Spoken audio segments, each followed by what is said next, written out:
بسم اللہ الرحمن الرحیم۔ السلام علیکم ورحمۃ اللہ وبرکاتہ۔ آج ہم انشاءاللہ تعالیٰ پارہ نمبر 23 کے اہم نکات پڑھیں گے۔ اس پارے میں 4 حصے ہیں۔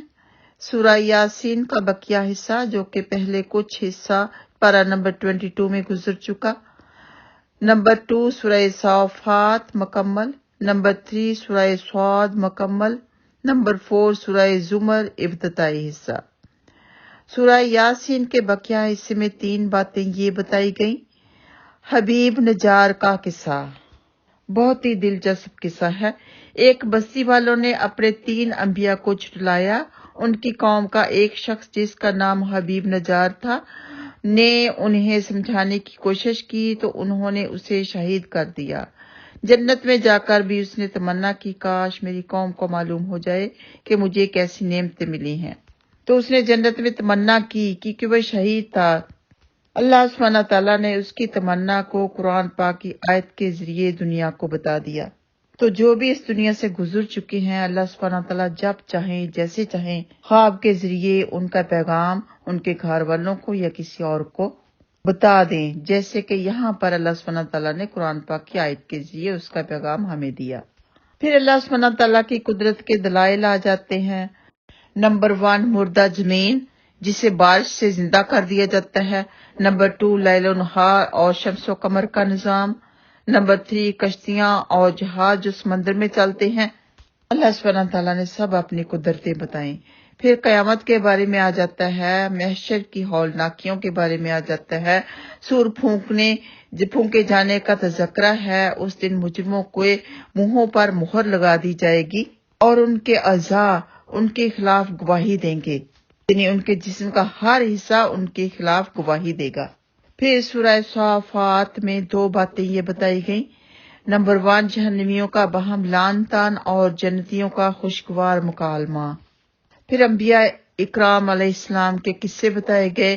حضرت نوح علیہ السلام کا قصہ، حضرت ابراہیم علیہ السلام کی دعوت توحید، انہیں بیٹے کو ذبح کرنے کا حکم اور ان کی تعمیل، حضرت موسیٰ علیہ السلام اور ہارون علیہ السلام کا قصہ، حضرت الیاس علیہ السلام کا قصہ جنہیں شام میں ایک ایسی قوم کی طرف نبی بنا کر بھیجا گیا تھا جو بال نامی بت کی عبادت کرتی تھی، حضرت لوط علیہ السلام کی قوم کی شہوت پرستی کا قصہ، حضرت یونس علیہ السلام کے مچھلی کے پیٹ میں ہونے کا قصہ۔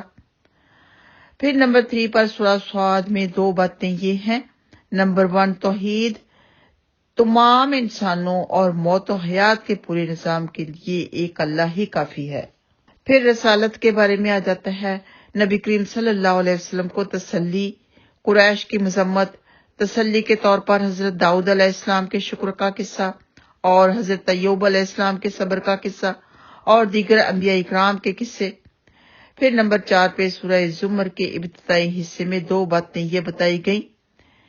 نمبر 1 قرآن کی عظمت، نمبر 2 توحید۔ اللہ سبحانہ تعالیٰ نے اپنی قدرت بتائی کہ اللہ سبحانہ تعالیٰ انسان کو ماں کے پیٹ میں 3 تاریکیوں میں پیدا فرماتے ہیں۔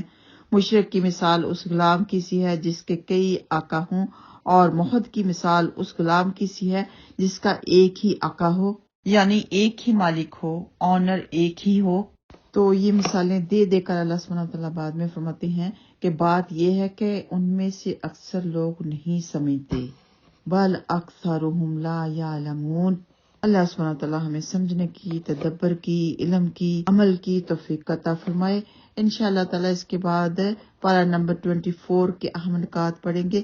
آپ اپنا خیال رکھیے، دعا میں یاد رکھیے۔ اللہ سبحانہ تعالیٰ آپ کو سب کو جزائے خیر عطا فرمائے، خوش رکھے، آباد رکھے۔ السلام علیکم ورحمۃ اللہ وبرکاتہ۔